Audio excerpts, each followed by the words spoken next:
noches, hermanos, al Señor les bendiga. Es un honor y un privilegio para mí estarles presentando al equipo número 3, el cual le hablaremos sobre las relaciones éticas con la iglesia local.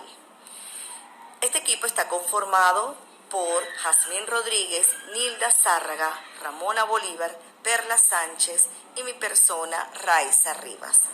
Esperamos, amados, que esta exposición sea de gran bendición para sus vidas, así como lo fue para nosotros. Amén. El Señor les bendiga. Buenas noches, mis hermanos. El Señor les bendiga. Mi nombre es Jazmín Rodríguez y los temas que vamos a desarrollar en esta exposición son los siguientes: pasos éticos que debe dar el ministro para ser pastor, cómo lograr una invitación de una iglesia, relación con el sucesor, relación con el antecesor, relación ética con la iglesia local, relaciones éticas con los miembros de la iglesia y con la directiva existente. A continuación, mi hermana Nilda estará exponiendo el primer tema. Buenas noches, Dios les bendiga. Saludo a mis profesores, a mis compañeros de clase. Les habla Nilda Zárraga. Me corresponde el punto pasos éticos que debe seguir un ministro para llegar a ser pastor. Como ministro de Jesucristo, llamado por Dios a proclamar el Evangelio y dotado por el Espíritu para pastorear una iglesia, debe dedicarse a dirigir el ministerio de acuerdo con los lineamientos éticos y los principios asentados en el Código de Ética, para que el ministerio sea aceptable a Dios y su servicio sea de beneficio a la comunidad cristiana, como también su vida sea un testimonio al mundo. A continuación, los pasos éticos a seguir para llegar a ser un pastor. Su vida personal debe mantener su salud física y emocional a través del ejercicio regular, los buenos hábitos de alimentación y el cuidado del cuerpo, descansando y haciendo revisiones médicas sin poner demasiado énfasis en la salud corporal sobre la salud espiritual. Cooperar con su esposa en la observación y mantenimiento de su salud. Todo esto, ya que la Biblia sostiene que hay que cuidar el templo de Cristo, por supuesto que es el cuerpo. Nutrir su vida devocional por medio de un tiempo regular de oración, lectura de las Escrituras y meditación. Debe estar dispuesto a continuar creciendo intelectualmente a través del estudio personal. Y también necesita una formación profesional que le dará las herramientas necesarias para ejercer su vocación, la lectura amplia y la asistencia a conferencias de crecimiento. Procurar ser un fiel servidor de Cristo. Procurar mantener una actitud cristiana como un creyente y como un ministro de Jesucristo que refleja el fruto del Espíritu, de amor, perdón, consideración por otros, un espíritu de gozo y paz con humilde mansedumbre, respeto y honor a otros, con bondad, generosidad, fidelidad y templanza en los apetitos y expresiones emocionales, siempre siendo perdonador, libre de rencores y amarguras. Debe ser una persona sin doblez de corazón. Debe ser irreprensible, marido de una sola esposa, con autoridad, sin sobrepasar, por supuesto, los límites.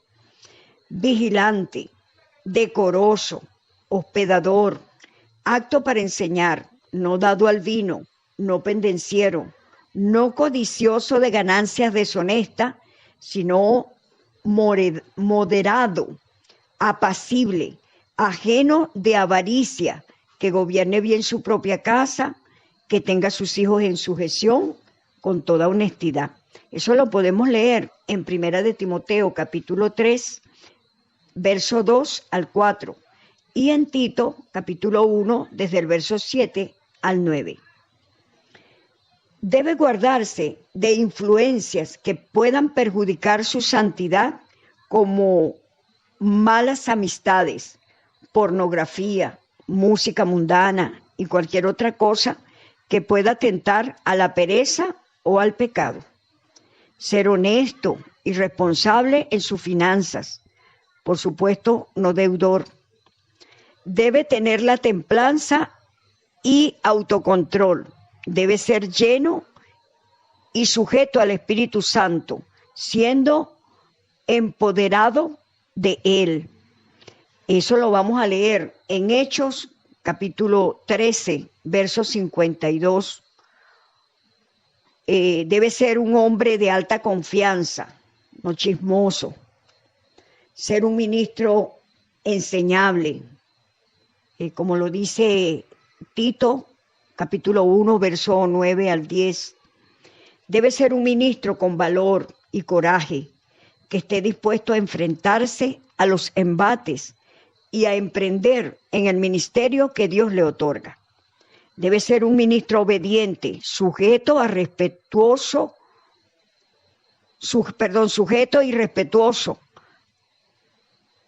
y a sus autoridades, como también sensible a la voz del Espíritu Santo. Ser modesto en su vestir, en su corte y arreglo del pelo, sin ser legalista, como un dignatario del reino de los cielos, como lo recomienda en 2 de Corintios 5:20. Debe estar dispuesto a representar a Dios delante de los hombres, el cual es una responsabilidad muy grande. Debe tener un llamado de parte de Dios. El ministro debe tener una actitud de servicio en el reino, como lo dice Mateo 20, verso 24 al 28. Debe de proclamar el evangelio donde el Señor lo coloque, como lo dice Tito 1, del 3 al 20. Debe asesorarse sobre cuáles son las funciones de un pastor. El ministro debe esperar que el concilio al que él pertenece le asigne una iglesia para pastorear. Debe cumplir con los requisitos de las asambleas de Dios de adquirir su certificado según con el artículo 7 de los reglamentos de las asambleas. Debe estar sujeto a someterse al reglamento de las asambleas de Dios. Convicciones bíblicas fundamentales para la ética. Debe estar claro, consciente de que la Biblia es la palabra inspirada de Dios y es la autoridad final para la vida, como lo dice 2 de Timoteo 3:16. El propósito de Dios es que haya deseo de buscarle con todo el corazón, fundamentar las metas de nuestra vida en las prioridades que Dios tiene por nosotros, saber lo que Dios quiere que hagamos y hacerlo. En Mateo 6:33 y Filipenses 3, verso 8, que el cuerpo es el templo santo de Dios y no debe contaminarse con las concupiscencias de la carne, como lo dice en 1 de Corintios 3, 16 y 17, que el matrimonio es un compromiso de por vida, tanto delante de Dios como delante de los cónyuges, en Génesis 2:24, en Proverbios 6:32 y en Mateo 19:6, que sus descendientes pertenecen a Dios y es su responsabilidad primaria enseñarle los principios bíblicos, el carácter piadoso y las convicciones básicas. Lo podemos leer en Deuteronomio capítulo 4, verso 9, capítulo 6, desde el verso 6 al 7, Salmo 127, versículo 3, y en Mateo 19, 14, que sus actividades nunca deben debilitar las convicciones bíblicas de ningún otro creyente. Proverbios 28, 16 y Romanos capítulo 14, verso 13. El ministerio es algo que Dios le ha confiado y debe ser ganado y admirado según los principios de Dios en la Biblia, Proverbios 1:6 y Malaquías 3:8. Su corazón debe estar puesto siempre en las cosas de arriba y no en las de la tierra, confiando en Dios y contento con lo que Dios provee. Como lo dice en el libro de Job, capítulo 1, verso 21, en Mateo 6, 20 y 21, Filipenses 4, 11 y Colosenses 3, 2. Dios les bendiga y hasta aquí mi participación. Buenas noches, mis hermanos, nuevamente. Mi nombre es Yasmín Rodríguez. El punto que me corresponde hablarles es sobre invitación a ser pastor. Tocando aquí 3 temas, y es invitación a pastorear a una iglesia hija, invitación a pastorear como sustituto, invitación a pastorear en otras congregaciones. Hay iglesias afiliadas que tienen iglesias hijas, lo que llamamos campos blancos, y llega un momento en que ya hay que enviar un ministro para que pastoree esa iglesia. Dentro de la misma congregación hay hermanos con llamado pastoral y personas que reúnen requisitos que pide nuestra organización, y requisitos como los que habló mi hermana Nilda hace un momento. Por medio de sus frutos, el pastor principal sabe si es un candidato para enviarlo a pastorear y sería un pastor asociado. El pastor principal lleva el caso al presbiterio zonal y plantea a la directiva quienes darán el visto bueno. En dado caso de que este hermano todavía no sea un ministro acreditado, él debe afiliarse para que tenga su credencial. Por supuesto, si reúne los requisitos. En el caso que dentro de la congregación no hay un candidato para pastorear esa iglesia hija, el mismo presbiterio ya tiene personas acreditadas, altas y solventes para ejercer esta función. Entonces, allí se le hace la invitación a alguno de esos ministros para que tome la responsabilidad de esa iglesia hija, en el caso de que la iglesia madre no tenga un candidato para ejercer esa función. Esto también aplica para cuando hay pastores que preparan hermanos, ministros, para ser sustituto, por supuesto, viendo el perfil del hermano, que cumpla con todos los requisitos que se necesita, que está dando frutos, que se ve que su llamado es pastoral. Pues en su caso la mayoría ya son ministros acreditados. Eso también lo propone, póngase que el pastor está enfermo, ya se quiere retirar, ya se va a jubilar, por cualquier situación que pase, hay iglesias que ya tienen alguien que puede sustituir al pastor.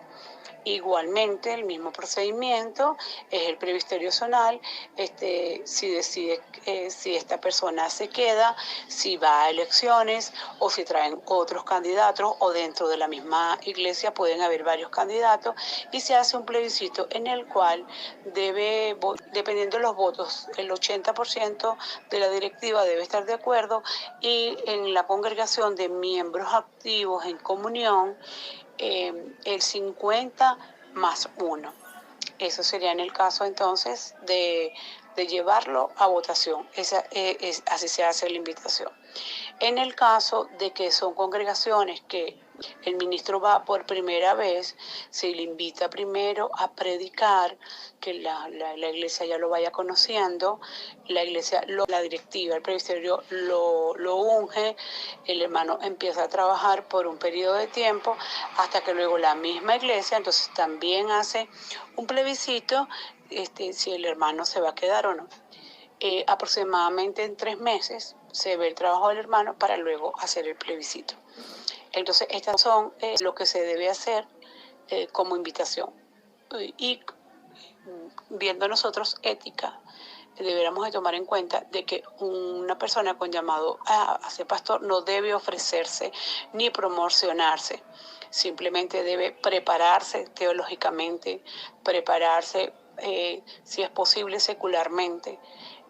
Conocer, saber de emociones, saber de cómo tratar a las personas para ejercer el ministerio pastoral y seguir trabajando en su congregación, en el área donde el Señor lo va a colocar, ya empezando a tener experiencia, maestro. Entonces yo pienso que el llamado al pastor o cualquier llamado, siempre la persona se va a inclinar a trabajar en el área donde más adelante ya va a desempeñar un cargo más elevado. Bueno, esta fue mi exposición. Dios les bendiga. Buenas noches, profesor Fernando, hermanos. Les habla Dalinda Rangel. A continuación desarrollaré el tema relaciones del pastor con su sucesor. Cuando hablamos de ética, hablamos del estudio moral y del accionar humano para promover comportamientos deseables. De esta manera, que la ética de un pastor está relacionada a comportamientos y actitudes que permiten al hombre de Dios relacionarse de una manera efectiva y adecuada con su prójimo y con siervos, lo cual consentirá y motivará el obtener el mismo trato de los demás. En Mateo 7:12 leemos lo siguiente: así que todas las cosas que queráis que los hombres hagan con vosotros, así también haced vosotros con ellos. Entonces observamos que dentro del carácter pastoral debe existir un profundo anhelo por cuidar el bienestar de la obra del Señor y todo lo relacionado a ella. Por lo tanto, un pastor no puede permitirse sentir sentimientos egoístas, sino que al contrario, debe manifestar una profunda entrega hacia Dios sin importar sus intereses personales. Una de las etapas más intensas dentro de la actividad pastoral es el momento en el que el pastor de una iglesia local le corresponde ceder el lugar que Dios le entregó para servirle y la transición existente con su respectivo sucesor. Por lo tanto, existen algunas medidas que el pastor saliente debe considerar para que la llegada de su sucesor sea lo más cómoda, amable, cordial y placentera posible. Y sobre todo, garantizar el bienestar de la organización y que ésta pueda salir ilesa en medio de ese proceso. Algunas de las medidas que debe de tomar o tener el pastor saliente con el sucesor es la entrega formal del libro de membresía de la iglesia local. Es de suma importancia la entrega actualizada de este libro, donde el pastor sucesor y su equipo ministerial podrá acceder a la lista de cada uno de los miembros bautizados y comprometidos con su congregación. Esto permitirá al pastor entrante conocer a la iglesia de una forma más rápida y efectiva posible. Este libro registra a todas aquellas personas que han sido bautizadas dentro de la iglesia y que permanecen aún en ella. Así también aquellas personas que vienen de otras congregaciones y que han sido recibidas dentro de la congregación. Segundo, la entrega de informes detallados de inventarios de objetos. Esto significa la entrega de parte del pastor saliente hacia su sucesor, de un reporte donde se haga la descripción detallada de cada uno de los bienes, muebles e inmuebles adquiridos por la administración de la iglesia. Dicho reporte debe establecer el estado real en que se encuentran los mismos. Es decir, los bienes inmuebles, o que es el local donde funciona la iglesia. Es decir, si este es alquilado, o si el edificio que está allí es propio, es alquilado.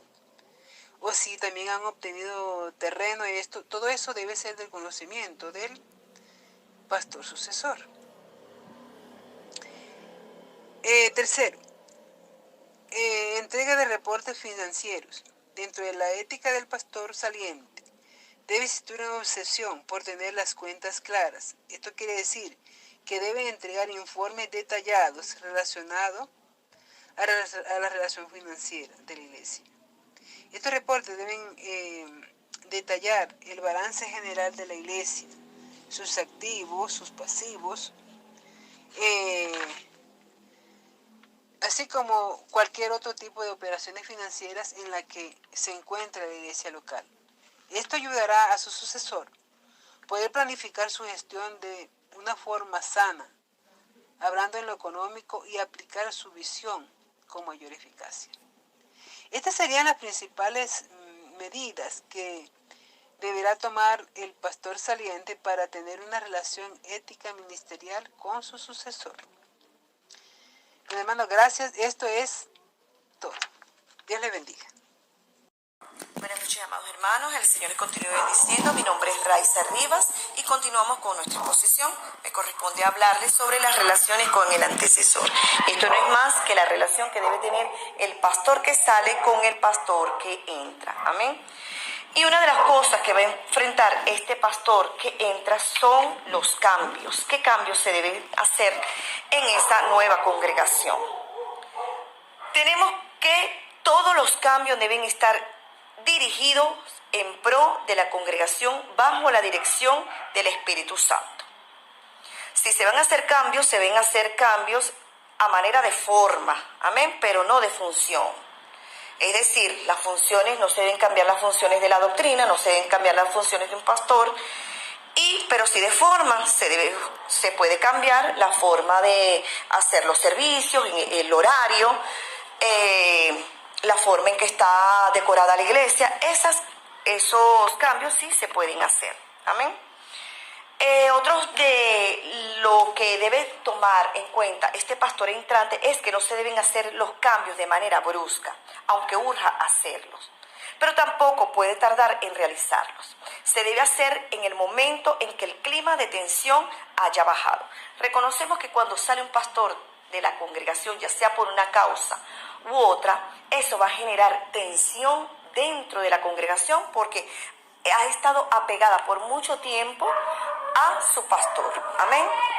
Entonces, debe hacer los cambios cuando este clima de tensión haya bajado. Y cualquier innovación a la obra pastoral debe apuntar con precisión hacia Cristo. Se debe guiar a la iglesia hacia objetivos y metas claras y precisas, amados. Mire, Pablo nos dice en 1 Corintios 9:26, por tanto, yo de esta manera corro, no como sin tener meta, de esta manera peleo, no como dando golpes al aire.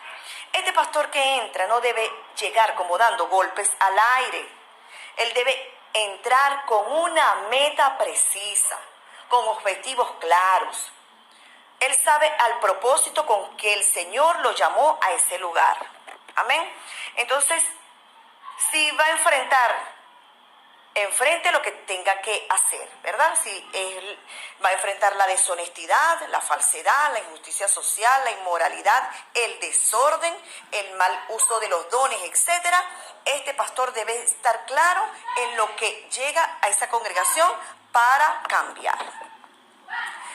¿Qué es lo más sabio? Lo más sabio es hablar de los nuevos proyectos. ¿Qué proyectos dejó ese antecesor y que pueden ser ejecutables, verdad? ¿Qué existe en esa congregación que se pueda hacer para seguir mejorando? Entonces, esto se debe hablar también con el pastor saliente. Otra cosa que se debe hablar con el pastor, con el antecesor, es evitar que los diezmos les continúen llegando. Y esto es algo que sucede frecuentemente entre los pastores que salen. Los diezmos le siguen llegando a él. Y esto, amados, también está contemplado en nuestra constitución de las asambleas de Dios en cuanto a diezmo. Se debe dejar claro que los diezmos tienen que llegar al nuevo pastor. Amén. Otra cosa que tiene que enfrentar este nuevo pastor son las críticas. Las críticas. Amado, no se debe criticar al pastor saliente. Este pastor que entra sabe que no se debe entrar criticando. Debe evitarlo a como dé lugar, ¿verdad? Independientemente de cuál fue el motivo de salida de este pastor, no se debe hablar mal de él.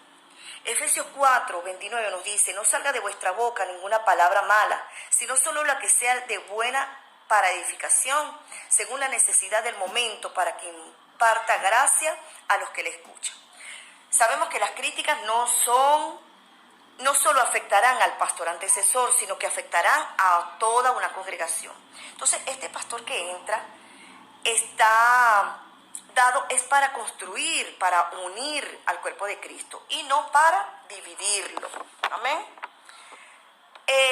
Tenemos también que se deben evitar las invitaciones, estas invitaciones que si a cenar, a almorzar, se deben evitar en cuanto a la manera de que haya críticas en esas reuniones, ¿verdad? Las críticas y murmuraciones pueden traer división. El pastor entrante debe convocar a la oración por su antecesor. Esto evitará que los miembros se llenen de raíces de amargura, y el pastor entrante debe propiciar un clima de amor, de calma, de paz entre los creyentes. Debe mantener un corazón sano, sin rencor y sin resentimientos. Amén. Debe evitar que las diferencias de opinión reemplacen la voz del Espíritu Santo. El Espíritu Santo debe estar en primer lugar, allí entronado en la congregación, y el nuevo pastor debe estar dispuesto a escucharlo. También se debe mantener la prudencia. Mire, amados, se debe indicar que las cosas pasadas quedarán atrás y que se debe ver el futuro. Si ese pastor está allí porque el Señor lo envió a ese lugar, tiene un llamado, debe saber que el Señor lo va a respaldar en todo, en todo. Por lo tanto, debe tener mucho cuidado con las confidencias del antecesor. No estar divulgando a la congregación el por qué salió el pastor anterior, ¿verdad? Porque son cosas delicadas y que solamente se deben llevar a junta de iglesia. Amén. Entonces, bueno, amados hermanos, esto esperamos que haya sido de bendición, así como fue para nuestras vidas. El Señor les bendiga, el Señor les guarde. Buenas noches, mis amados compañeros de clase, profesores. Mi nombre es Perla Sánchez y en esta hora me ha tocado exponer sobre la relación del pastor con los miembros de la iglesia y con la directiva asistente. Ética en la dirección de la iglesia. El pastor conducirá la iglesia acerca del apropiado decoro en los cultos, llamando al orden. 1 Corintios 14:40 y 1 Timoteo 2:9. Ética en la dedicación y respeto de los líderes y maestros en la iglesia. Santiago 3:1, 1 Tesalonicenses 5:13. Enfocarse en el entrenamiento de las personas y su comunicación. Poner la relación con Dios primero y no apresurar la agenda de Dios, tal como lo hizo Saúl en 1 Samuel 13. Enfocarse en animar y entrenar a los obreros, usando buena comunicación con ellos y entre ellos. Ganar confianza a través de muchos esfuerzos, paciencia y ganar nuevas almas para la iglesia. Debe tener cuidado con las amistades y cuidar el testimonio con los miembros. Debe tener cuidado con los chismosos y criticones. En Romanos 16:17 se produjeron herejías y hubieron divisiones causadas por tales personas. Recordar que el trabajo mayor es de salvar las almas, más que los grandes proyectos. Ética en las finanzas y salario, Filipenses 4:11 y 1 Timoteo 6, del 6 a 11. Ser honesto acerca de las finanzas, sin quedar atrapado en las deudas, procurando estar contento con lo que Dios le provee. Procurar practicar lo que la Biblia enseña sobre la mayordomía, generosidad, diezmo y el manejo del dinero, tanto como la actitud hacia la riqueza. No manejar el dinero de la iglesia. No tratar a nadie diferente por su situación financiera. Enseñar a la iglesia a manejar los fondos sabiamente, honestamente, bajo la guía del Señor, dando un informe regular de los gastos financieros. No cobrar por sus servicios ministeriales más que el salario que la iglesia les fijó. Ética en la predicación y enseñanzas. 2 de Timoteo 4:2 y 1 de Timoteo 3:2. Procurar ser diligente a preparar los sermones y enseñanzas en el poder del Espíritu Santo, siempre siendo fiel a la Biblia. Si usa materiales o bosquejos de otros, dar el crédito a los que lo escribieron. Si da ilustraciones personales, ser honestos sobre los acontecimientos sin embellecerlos. No dejarse influenciar indebidamente por preferencias de individuos o grupos que quieran estorbar o dirigir las predicaciones. Cumplir el rol de maestro. Primera de Pedro 5:1-2, Mateo 23, del 8 al 11. Ética en la administración de la iglesia. Primera de Corintios 4:2.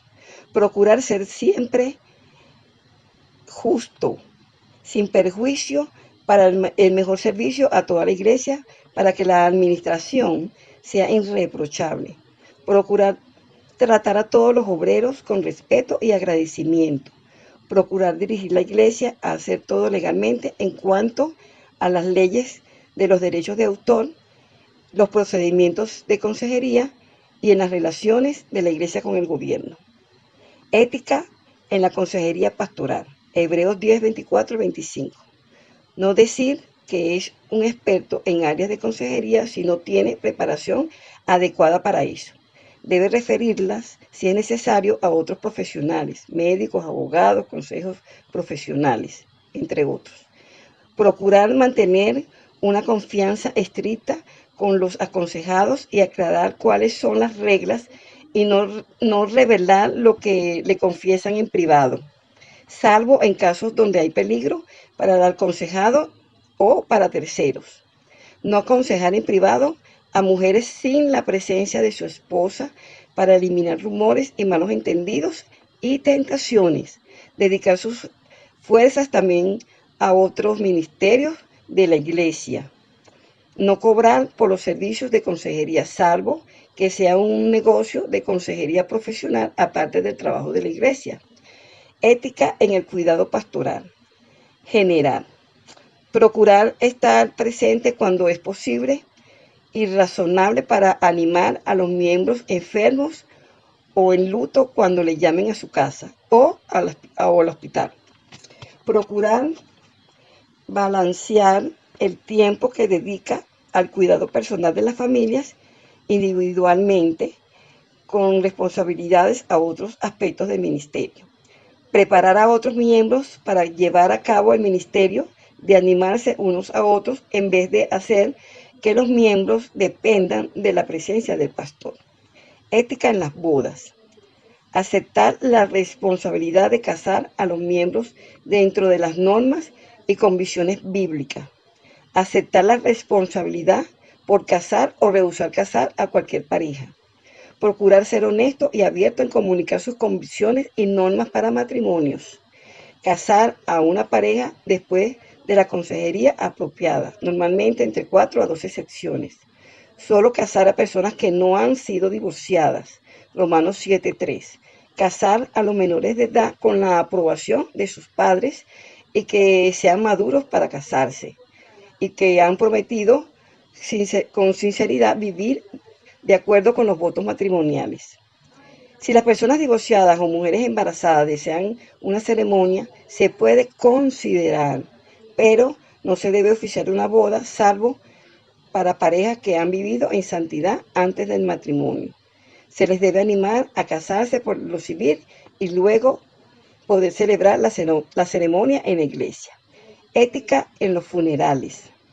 Procurar ser honesto para compadecerse con las personas en los funerales para dar esperanza y consuelo a las familias.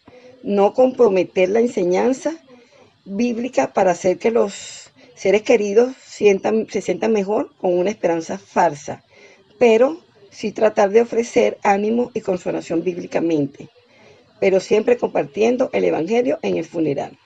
Éticas en el Evangelio y el crecimiento de la iglesia. Procurar evangelizar sabiamente, tanto en privado como en público. No usar métodos ofensivos, cuestionables y superficiales para ganar falsos números de profesiones de fe, especialmente con los niños.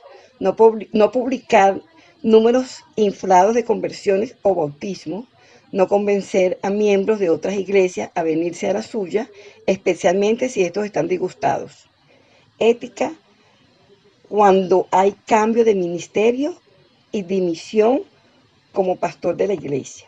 Si la iglesia decide buscar otro ministerio, debes darles el tiempo de buscar a otro. Si lo llaman a otra iglesia, debe comunicar honestamente sus habilidades, preparación académica, dificultades, esperanza de salario, y también debe ser honesto sobre su teología, convicciones, normas, filosofía de su ministerio. Solo debe volver a esa iglesia con la invitación del nuevo pastor. Ética en el evangelismo y discipulado. Mateo 28, 18 al 20 y 2 de Timoteo 4, 5. Ética en el trato de visitantes a la iglesia. 1 de Juan 3, 11. Tratarles con amor, consideración y aceptación como huéspedes de honor, sin discriminación. Darles el evangelio y tratar de darles seguimiento espiritual. Ética en la predicación y la enseñanza. 2 de Timoteo 3:16. Predicar la palabra a tiempo y fuera de tiempo. 2 de Timoteo 4:2. Recordemos que es posible ser deshonesto sin decir mentiras. Debe ser fiel a la doctrina. Ser honesto al explicar un texto si no sabe del asunto el cual el texto habla. Recordemos que pastor significa maestro. Así que debe ser apto para enseñar. 1 de Timoteo 3:2. Debe prepararse para esto. Romanos 12, 7 y 11. Dando pasto fresco, apacentando a la grey. Juan 21, 17. Evangelizar. Marcos 16, 15 y 2 de Timoteo 4, 5. Discipular y edificar. Todo para edificación. Mateo 28, 19 y 1 de Corintios 14, 12, 26. Edificar espiritualmente, no avergonzar ni dañar la reputación de los hermanos, no faltar el respeto a la grey. 1 de Pedro 2, 17. Faltas de ética concurrentes en la predicación y la enseñanza. Muchos hacen plagio, copian la obra de otros sin darles crédito como autor. Usan los chismes y hacen acusaciones de inmoralidad sin pruebas o falsamente. Usan informaciones dadas en privado. Predican de la paja de otros cuando deberían quitarse la viga de su propio ojo antes de predicar. Juan 16, 7 al 9. Esto ha sido mi exposición, mis amados hermanos. Dios les bendiga. Dios les bendiga en esta noche, mis hermanos, quien les habla Ramona Bolívar, y seguimos con ética con la iglesia local. El ministro deberá tener ética con su iglesia a través de la predicación del evangelio, teniendo un servicio fiel con la iglesia y siendo cumplido y velando por las almas. Quiero compartir con ustedes este texto que está en Lucas, capítulo 15. Se acercaba Jesús a todos los publicanos y pecadores para oírles, y a los fariseos y a los escribas murmuraban diciendo: Este a los pecadores recibe y con ellos come. Vamos a trasladarnos ahora al 4, que dice: ¿Qué hombre de vosotros, teniendo 100 ovejas, si pierde una de ellas, no deja a las 99 en el desierto y va tras la que se le perdió hasta encontrarla? Y cuando la encuentra, la pone sobre sus hombros gozoso y las lleva a casa, reúne a sus amigos y vecinos y diciéndoles: gozaos conmigo, porque he encontrado mi oveja que se había perdido. Gloria al Señor. De allí radica también la responsabilidad de lo que es predicar la palabra del Señor, porque en la prédica el ministro rescata las almas a través de la palabra. Cuando predicamos, estamos dando la palabra del Señor. Además, el ministro deberá asesorar. ¿Por medio de qué? Por medio de su palabra a cada miembro de la iglesia y ayudarlo en cada problema que tenga con su familia. El pastorear no es fácil, pero cuando se tiene un llamado, el Señor le dará todas las herramientas. Además, lo capacitará para llevar este trabajo, este rol que le toca. Además, deberá fomentar la visión. Y todo eso se hace a través de la palabra. Deberá capacitarlo, ya que cuando tú capacitas a tus miembros, a tu iglesia, tendrás iglesia más fuerte. No errarán porque no estarán faltos de conocimiento, así como lo dice la Biblia, que hierran porque no tienen conocimiento, por eso se equivocan, por eso andan a ciegas. Además, el pastor deberá visitarlos. ¿Para qué? Para ver cómo está funcionando en su familia. La función del pastor en una iglesia no se queda solamente con los sermones. Por eso es necesario que el pastor se mueva y se traslade a cada miembro. Además, tiene variedades de funciones para ayudar en ese momento a cada miembro según sea su necesidad. Y esto también traerá en él crecimiento, éxito, salud, bienestar a su iglesia, cada vez que lo capacite. En el pastoreo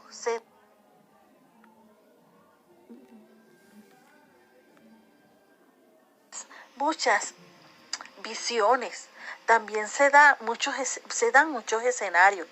En Hechos 20:28 llama a los pastores, a aquellos que supervisan a la iglesia y a los miembros de la iglesia como un rebaño, al igual que un pastor conduce y guía a las ovejas. Asimismo, el pastor de una iglesia debe dirigir y guiar a su congregación y promover la sanación, exhortar a las personas que viven abiertamente en el pecado y ayudar a tener una correcta relación con Dios. La visión, también puedes ayudar a la iglesia.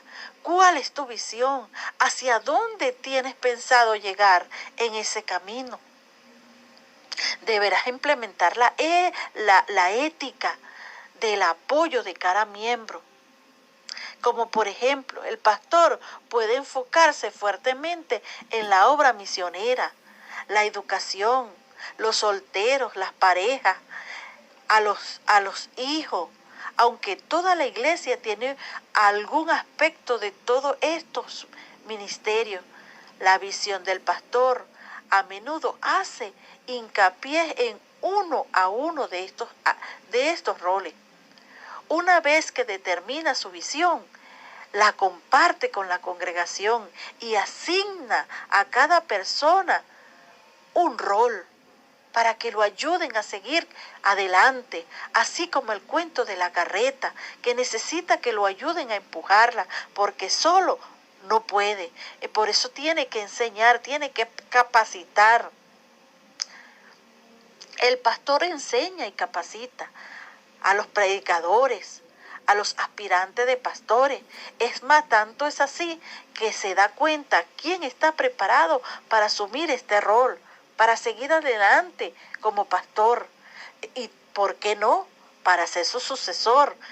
Una de las cosas personales que yo tengo como en mis pensamientos como cierta, es que un pastor debe capacitar a quien lo va a suceder, a su sucesor, y porque no somos eternos, porque estamos en esta vida de paso.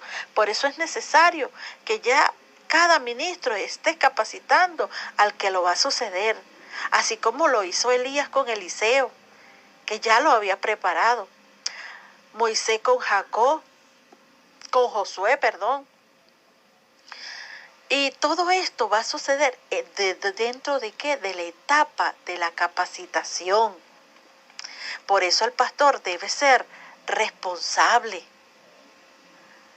cumplido, fiel a su iglesia. Cuando eres fiel, vas a velar por las almas, que es una de las principales fuertes que el pastor debe hacer, porque por ellas dará cuentas al Señor. Por eso es necesario que implementes una buena ética con tu congregación, enseñando el respeto, la solidaridad, la ayuda entre todos, porque solo no se puede, como decimos, solitos no. ¿Qué hay del solo? Que si se cae, ¿quién lo levantará? Dios les bendiga en esta noche. Espero que haya sido de bendición para sus vidas.